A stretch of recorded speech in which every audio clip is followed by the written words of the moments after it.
Klaus feel about Jackson and the fact that here's this werewolf who's betrothed to the mother of his daughter? I think Klaus doesn't value Jackson very highly at all. I think he, despite the fact he was the alpha of the Crescents, he abandoned them essentially when, Esther came in with the rings and, Oliver stepped up and, jumped on the bandwagon with that, and Jackson went off, wasn't able to fight for his place as pack leader.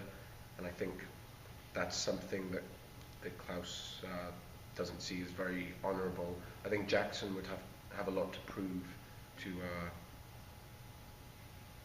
be respected by Klaus in that way. I did an episode recently where I had a lot to do with Nathan, with Jackson. Well, that's a good one. That's going to be a good one to look out for, because I haven't really had that much to do with him since episode 17 of season 1, where I showed, the Moonlight Rings were first introduced, and I put that as a proposition to him. So it was nice to have almost a whole episode where we were interacting,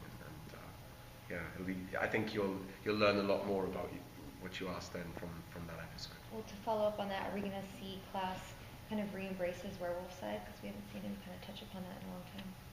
It's true. Yeah, I think so. And it's interesting because of last night's episode, the opportunity was there, I believe, and he didn't take it. But it's definitely something that still intrigues him and has done for ever since he learned, I think, that side, that his father wasn't his father and he had that in him, that curse or that gift.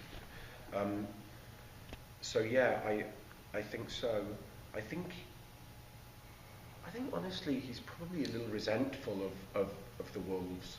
Maybe that's where this thing with Jackson comes from as well, because he's an outcast to them, and he's always been known as vampire. I've been called vampire in this series so many times. Nobody ever calls me wolf, So it's true. He's been made to, and then he was made to believe as well by his parents, or the people he thought were his parents, that he was a vampire, and suddenly he was part wolf as well, but there was no one to guide him through that. So yeah, he has always had an intrigue with that, or an intriguement, yeah. Now he and Haley can rule both wolves. Yeah, that'll be an uneasy rule, I think, between them. I'd like to see them getting together and making that work. Yeah, potentially. I think Elijah and Haley would make a better go of that, him being full vampire. I often think that if it was Elijah's child somehow, that probably would have worked out happily ever after. But unfortunately, bottle of whiskey later. And well, we know there's going to be a bit of a Christmas episode. Yes. What can you tease about the family dynamic in that? I think it's the closest we've been for a while to being a happy family, I would say. It's, those of us who are on the same side at the moment, who are allied, are together, and we're in a safe place for a moment all together, and we try our best to do something very human and create a happy memory, even though it can't last.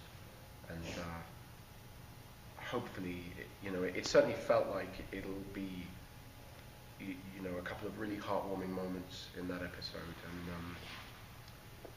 yeah, I hope that comes across. It felt like that when we were filming it, and I feel like they need that as well, because there's so much intensity and drama, and the show, the buzzword is epic, for the show. It's like it really needs those human moments, and those moments when we see these broken creatures are just people wanting to connect with each other and to feel loved, and we allow them those few moments, I think, in the Christmas episode.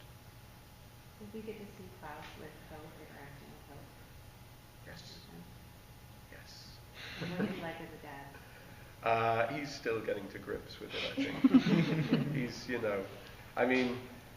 it's potentially the easiest it'll ever be, because she can't speak yet, and, he just has to hold her, but still he's, she's this kind of delicate, beautiful little thing that he's created, and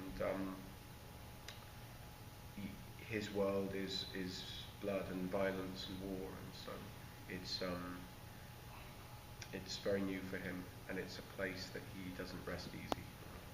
But he wants it. He wants it. He's the pushover parent. Maybe he will be, I'm sure. I don't know. Yeah.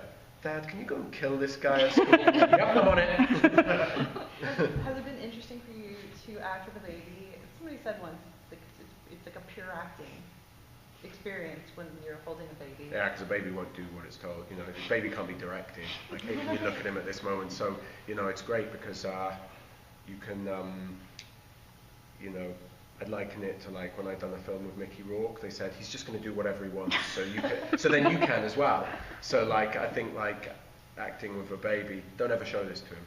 Acting with a baby, you can do kind of what you want because the baby's going to do what they want. You know. So like if the baby tries to reach up and touch my face, I'm not now. We're not doing that. You know, you react because you're trying to create these magic moments that are spontaneous. You know, and so yeah, it's really refreshing, you know, because especially with a TV series where in some ways you have a little less freedom than with film because you have a time slot that you have to fill, so you can't take, you know, your scene potentially needs to be a certain length because the other scenes are a certain length and they all need to add up to 42.5 minutes, you know, so with the baby, you know, you can't try telling a baby that, you can't do that, so you just try and you improvise a little and you try and create these moments, and so yeah, it's nice. Although, you know, some of us on the show are consistently trying to sort of push for that freedom as well, and I think some of our